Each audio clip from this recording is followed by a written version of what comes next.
Welcome to Beyond the Clef. Up next, we have Ryan Garrison, the artistic director from the Children's Chorus of San Antonio. And today we're going to be talking about the CCSA, managing that, performing at the Tobin Center, and the inaugural Director's Choice Youth Choral Festival. That's all coming up. Beyond the Clef is presented by Director's Choice. Ryan, thanks for joining us. So happy to have you. So Ryan, you are the artistic director for the Children's Chorus of San Antonio. Yes, I've been here a year and a half and moved here just for this. Oh, wow. Okay, so tell me a little bit about the Children's Chorus of San Antonio, which we'll refer to as CCSA. Sure. It's a long name. The Children's Chorus of San Antonio, we have just a premier music programs, choral programs. Really, we pride ourselves from birth to 18. We have a spot for everyone. We start with our Music Together program, which goes from birth to age 5, and it's a great program for our parents to get involved with, their young ones and bring them in and start singing some tunes and making noises and body movement and drumming and rhythm, and just really gets the parent involved in music. It kind of seems like a musical version of tumbling. Absolutely. People go into tumbling to get the kids more social and do stuff. Yeah. Well, this is, so birth. Literally, you have less than 1-year-olds coming in? Yeah, absolutely. We have infants coming in. What does that look like? Oh, first of all, there's a cage around, around all the kids and the parents, and it's so wonderful to see just even the smallest of human beings already getting into the music realm of opening up their ears and making noises and movement, and the parents get involved, and that's really important, because as they continue to grow through the age and ability, we want our parents to be involved as much as possible, and what better way than to get them involved in music themselves. And so we have that all the way up to age 5. We have a wonderful staff of about 9 teachers that are qualified, specifically qualified to teach that. And from there, you have 9 teachers that just do the birth to 5? Just the Music Together program. Okay. It's a program, national-wide program. Okay, great. Requiring their teachers to be certified, and we are very fortunate to have an excellent handful of teachers that are certified to teach that, and it's spectacular to see. I encourage anyone to stop by and check those out sometime. Yeah. So how many ensembles or groups do you have? We have up to 9 choirs, actually. Oh, wow. And so our young ones start singing at age 5. We have our preparatory and our prelude groups, which are from 5 to 8 years old. Okay. And then we go to our level 2s, which is our chorale and our choristers ensembles, and that's really around 9 to 13 years of age, and it varies by level. And then we have 3 in our advanced levels, a mixed choir for our gentlemen, and then we have a concert choir, which is our treble group, and then our premier encore ensemble, which gets out and does more performing around the city and the extra gigs. And so in each of those groups, do you kind of segment them off based on ability then, but so they can still stay in their age group, so you're not mixing 9-year-olds with 18-year-olds, or how does that work? How many ensembles do you have? That's an excellent question, actually. It's really both. We obviously take a look at their ability and we hear them sing, and that occurs in their placement. We don't call it an audition because we don't want to scare our young singers away. So it's a simple placement where they come in and we test their ears and what their voice is doing and where it's at in their ability at the time, and then according to their age and their ability, we place them in the appropriate ensemble. But we do try to keep our singers age appropriate and try to keep them with their same age friends. And it's our 8th graders don't want to be in a choir with our 2nd graders. That's a little so that's a challenge. But yeah, we do divide them by ability and age. Sure. And I would imagine at some point height is probably a problem. It can be there for sure. Yeah. So you said you had 9 staff members for just that group. How many staff members overall do you have in this whole? We have 9 at the Music Together program, and then we have 4 artistic directors, including myself. We have 3 associate directors that work with our beginning and intermediate level groups. Miss Rebecca Juarez, who is an excellent Kodály specialist and elementary teacher up in Northeast ISD San Antonio. She's been with the choir for a couple years. And then we have a new director, Alyssa Evanati, who is also a spectacular elementary specialist who just finished her PhD from Indiana in music education. She helps out with our intermediate level. And then Miss Rebecca Morgan is another one of our directors who's actually an alum of the Children's Chorus of San Antonio. And wow. so she has the distinction of coming back and being the first director of our choristers level, intermediate level, and of course myself. And so, Great. How long has I'm going to get the acronym right, CCSA. How long has CCSA been going on? CCSA has been going on, well, I don't know, you might have to edit that one out. Great, yeah. I can totally, that'll be a good edit point. I believe it's 30 years. But I can't remember if it's 30 or 35. So That's you fine. might have to edit that one out. I am the second artistic director to be with the organization. The founder was Marguerite McCormick, who is still very active in choral music and the San Antonio music scene, and still comes around to check in on us every once in a while to make sure that her baby is still moving forward, and we appreciate her coming around. So with the artistic directors, the others along with you, are they... how do you then manage the whole staff as far as, I'll call it curricularly, your programming, and how does that kind of all work? Is it kind of independent groups, or do they all try to feed each other? Can you talk more about that? We definitely try to feed each other. I mean, we definitely want to, we want our kids to grow up through the program, and so we want them continuing through and getting the experience of being with every director along the way in CCSA. And so our artistic staff, we gather, once or twice a semester, if you will, and we look at music. We determine what is best for the themes of the year, and we try to. I really try to keep the selection of music between all of us, and because everyone brings their new ideas to the table, and so we want all the ideas to benefit the kids, and so it's a process that we all take part in. So walk me through some of the performances that you have in a typical year. Do you do it by seasons? Do you do the whole year, a couple performances? How does that look in different ensembles? Well, it all depends on who we collaborate. I really enjoy collaborating with other San Antonio musical entities, even outside of San Antonio. Our season runs from August to May, pretty much the school year for the kids. We take the summer off. Other than our summer camp programs, we take the summer off, but begin in August. And again, depending on which group you're in, our advanced students will perform more often, as they can pick up the music a little faster than the young ones, Sure. obviously. But our main performances throughout the year are at the Tobin Center for the Performing Arts. We usually have a December performance based around the winter holiday season.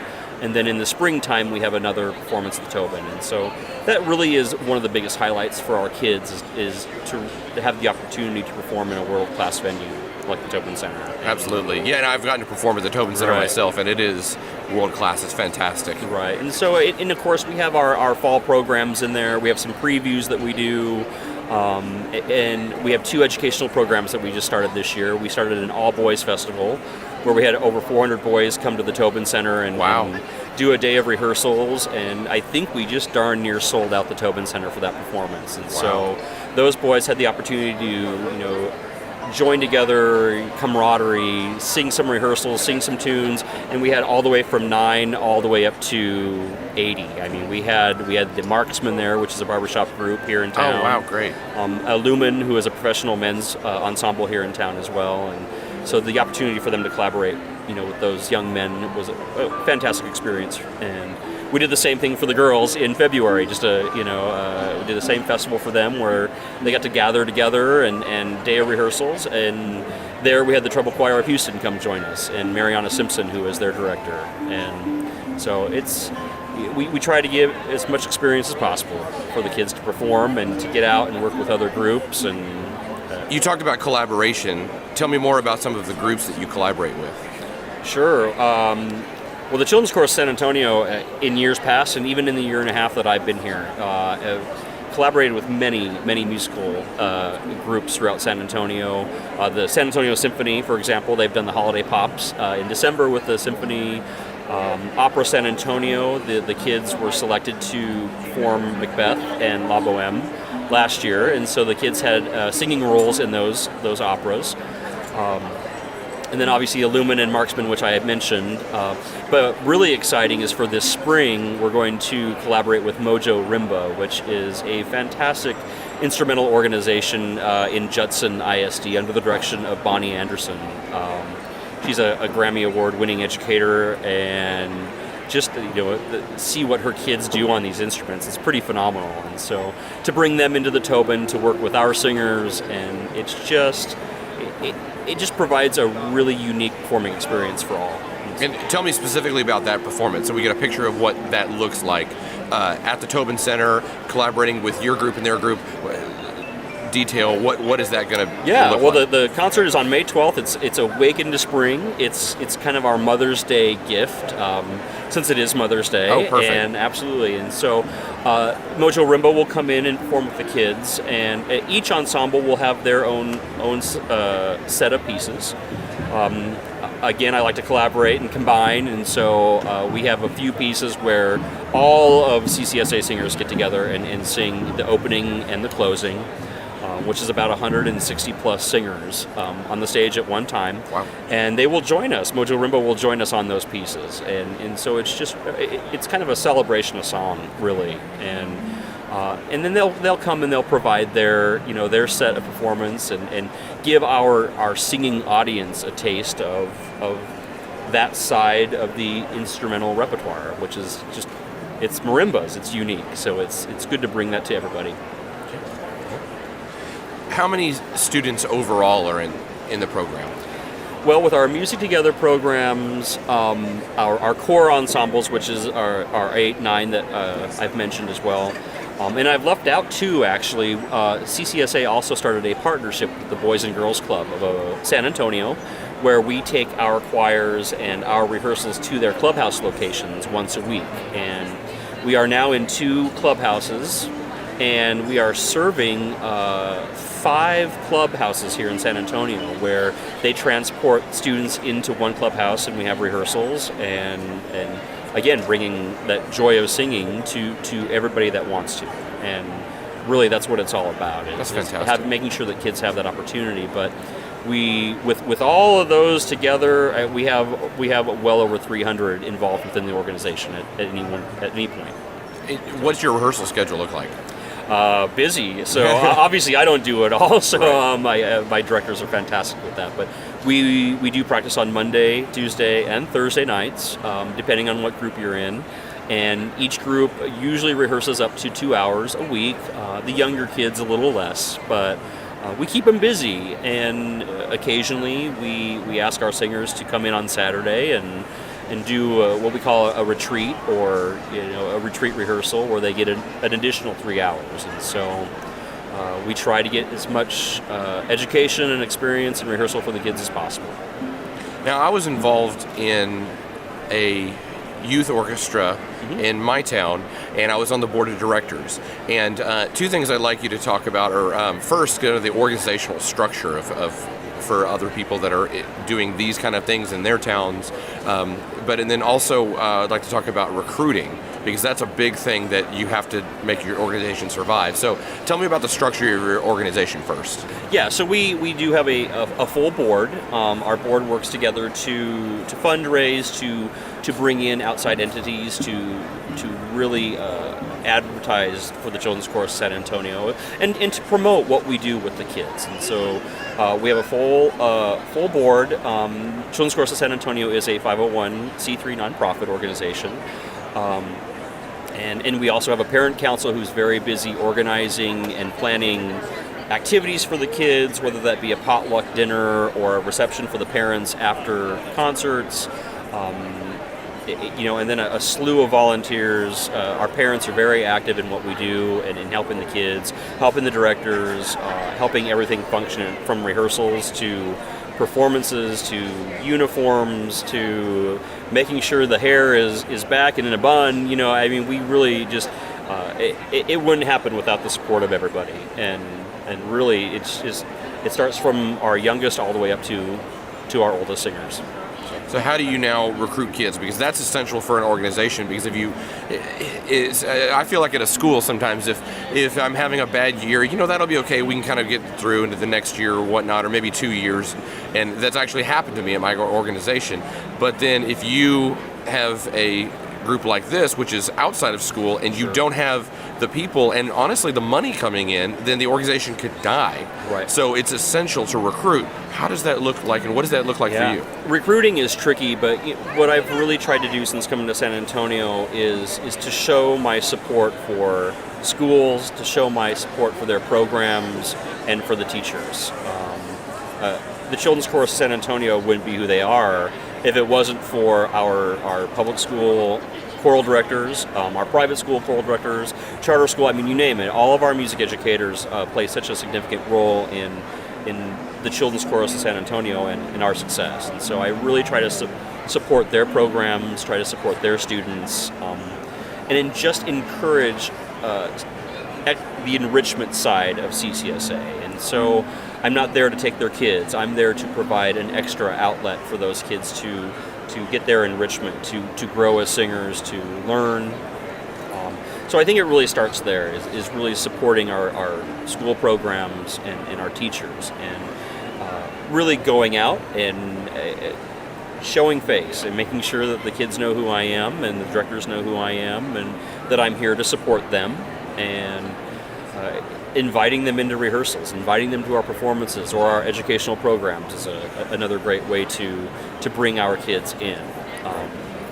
But yes, it's tricky with Texas and UIL and musicals and everything else that our kids are doing. Kids are involved in a million things, and it's really just trying to be as flexible as possible and to provide those opportunities for the kids. Well, and how do you recruit the parents too? Because really the parents are the decision makers, and the kid wants to and they want to be a part of this organization, but how do you get the parents to understand that it's a great thing for their child? Right. Well, we really encourage all of this in their placement. And so when we do a placement with a singer, we actually invite in our parents to witness, to hear the placement audition, if you will. Right. And so that they can understand where their child is in the singing process, and so they can also hear the feedback that our directors give in that process. That's an interesting take, because I've a lot of times heard the opposite. It's like, okay, you need to be over here and do this, and then we'll do this kind of behind closed doors so that they don't influence, but you feel like they should be a part of that process. Absolutely. Well, and oftentimes the young singer will feel a little bit more comfortable knowing that a family member or someone that they know is in the room enduring that process with them. They're not in there by themselves with someone that they don't know doing something that many aren't comfortable doing by themselves. And so we try to make the process as comfortable as possible and as educational as possible, not only for the kid but for the parent. So do you go into school classrooms? Is there a certain time of year you try to start recruiting, or are you doing that all year, or how does that look? I don't go into the schools specifically to recruit. I'm fortunate that I've had directors ask me to come and listen to kids, listen to their groups, maybe work with their groups here and there. And being a middle school, high school teacher myself in the past, I enjoy being in the classroom. I want to be in the classroom. I want to hear what kids are doing. And so if I'm not busy with what I'm doing in the office or with our planning, I really try to get out to the schools, and even if it's just sitting in listening and seeing what their director does and seeing what their kids sing and perform, it's just all about getting out and, again, being as visible as possible. And it sounds like having a full-time artistic director, rehearsals are in the afternoon, and you're prepping and doing your job in the day, but it sounds like that gives you the flexibility, because I know a lot of organizations that their artistic director maybe is a choir director or an orchestra director full-time, and then it's hard for them to take off work to go recruit. But having you, that's fantastic, because I can have you go out and be in the community. Yeah, I feel very fortunate to have the position that I have and to be in the job that I'm doing. It's kind of the best of all worlds, really. I get to work with wonderful singers. I get to follow music and prepare music and plan programs and seasons. But then on the other side of that, I get to get out to the schools, and I get to work with the programs, and I get to see kids and still be in the classroom. And because that's still a passion of mine is teaching and seeing what kids do at school. What do you do at the summer camp? Summer camp, we haven't really delved quite into that yet, but we did start a Boys and Girls Club choir last year that worked for 3 weeks. and which concluded with a performance at the Tobin Center for those kids.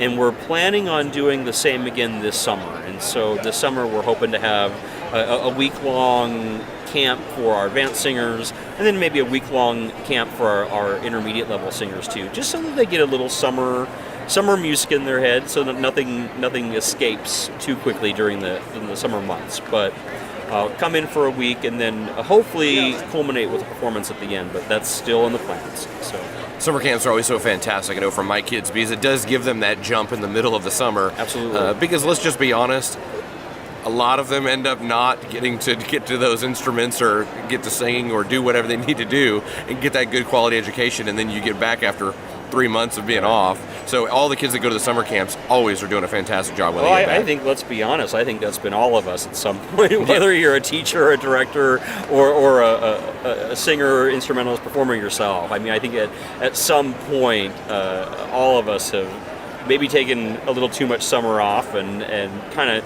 jumped back into it, thinking, oh my gosh, I wish I hadn't taken so much time off. But our goal is, to keep the kids going, keep the singers going, keep it in their mind, but also for us professionals, I think we need to stay on top of it too a little bit and just have a nice refresher in the summer just to keep the information going. So, on the vein of managing, you are obviously dealing with a world-class facility like the Tobin Center. Sure. That I know managing venue can be an issue, especially with a place like that I'm sure is booked all the time. How do you manage your venues of your performances? Well, with the Tobin Center, it's planning way out. I mean, we get our dates into the Tobin as soon as possible, and we try to be flexible. Sometimes we need to if there's a double booking that day, for example, and we try to be as flexible as possible with the Tobin Center and anywhere we go for that matter. But again, it's building relationships with the community and getting out and finding those venues. It's challenging. It's challenging because you're on their schedule and you're on their availability. But I try to get the kids out around town as much as possible into different venues because it's important for them to see, what different venues can provide for performance. For example, this last year we just did a performance at the Incarnate Word Chapel at Christmas time or at the winter time, and for them to experience the acoustic of a beautiful room like that, it was just a phenomenal experience for them. And, I'm sure. And so it's important to do that. And so we try to get them out all throughout San Antonio, just performing in every facility that is available to perform in and to provide that good performance experience for the kids. And then for rehearsals, finding venues to rehearse that can be challenging as well because, of course, we're trying to watch costs for the kids and we're trying to watch the tuition prices. And in a day and age when everything is just going up, we try to keep the costs minimal or at least steady.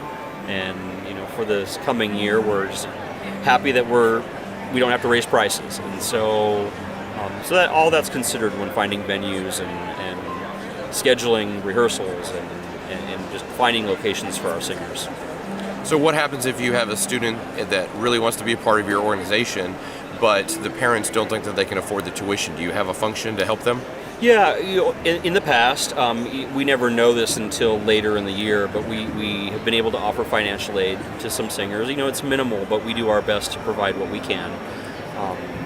And then we provide payment plans, for the singers. And so that can be anywhere from a 3-month payment plan to a 6-month throughout the year. Those payment plans begin at the beginning of the season, so in August, and it varies depending on what plan they're on, but we do our best to try to accommodate all families and all singers that want to sing. Is your funding solely from tuition payments, or does that come from grants or other sources as well? Oh, it comes from grants, a million other sources. I mean, we are provided by the City of San Antonio helps us out quite a bit, and Texas Commission on the Arts, National Endowment for the Arts. Ann Schelling is our executive director, and she's out quite a bit finding various grants, whether that be through Valero or HEB, or we're out there as much as we can finding any support that is possible for the kids, because we think it's worth it, and we want as many kids to be able to sing that want to, and obviously that doesn't happen without money. So I know in our youth orchestra in my town, we hired a full-time grant writer just to write grants to help us get that funding, because that just is time consuming. Yeah. Well, Ann Schelling is, a jack of all trades. She's she's done a lot of operational work within the office, out of the office, whether it be out, visiting with new donors, or staying in the office and writing grants, or just organizing the office. It's she's really the one behind a lot of that with the Children's Chorus of San Antonio.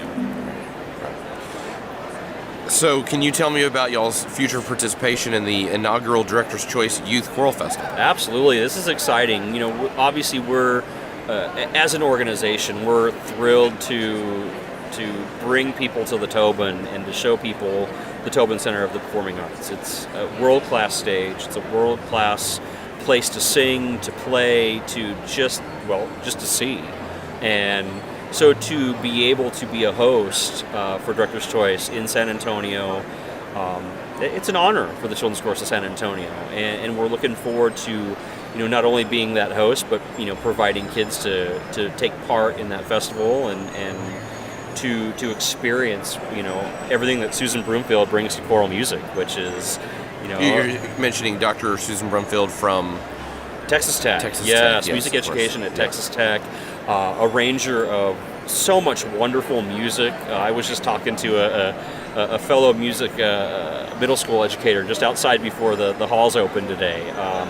She's talking about Susan Broomfield's music and how exciting that she had an ensemble that she was able to do that music with this year. And so it's good literature. It's so age appropriate, and she's just a director full of energy, and every kid should have the experience to be able to sing with that, be able to sing with that energy and such a professional. So, who do you see participating with this festival you're hosting? Well, I hope everybody comes to the festival, obviously, but with the Children's Chorus of San Antonio, we're looking forward to our two of our groups, Concert Choir and Encore, which is our top treble ensembles, and then our choristers, which is our top intermediate level group, hoping that they will all be able to take part in this experience. Right. So you're going to bring in some other people, obviously. People are going to be coming to this festival. Who do you expect to see? Oh man, are you expecting school groups to be able to come, or is it just exclusive to children's choruses? Oh, absolutely. Well, obviously we're looking for as many friends outside of Texas to come join us, right? So you want to pull from not just Texas. Children's choruses are obviously welcome, and we love our children's choir families to come join us. But open to any programs. Come to Texas, come see what San Antonio is all about, and what Director's Choice is all about. I mean, we see Director's Choice across the street quite often. Instrumental festivals, I believe. I see the signs out there, and I know that buses show up, and so we're just really excited that Director's Choice is bringing a choral festival to San Antonio and to the Tobin Center, and so San Antonio has a lot to see and a lot to do, and just we encourage all traveling treble ensembles to come and be a part of this good experience. It's fantastic. What do you think, if you were to sum up your overall philosophy for CCSA, what do you think that would be? A joy of singing. It really, we want our kids to come in and to enjoy singing, to build relationships with their fellow singers. Because that's the experience right there is huge. Because these kids not only sing in their school programs, but then they get to meet other singers from around San Antonio and get to know other singers and their talents and what they bring to the choir, but just really igniting a love for singing, a love for choir, and then going off and becoming adults and continuing to sing, whether that be professionally, whether that be in a community group or into college, but just again developing that love to sing and taking it as they grow. Well, thank you so much for being on Beyond the Clef. It's been a pleasure and an honor to get to meet you. Thank you, sir.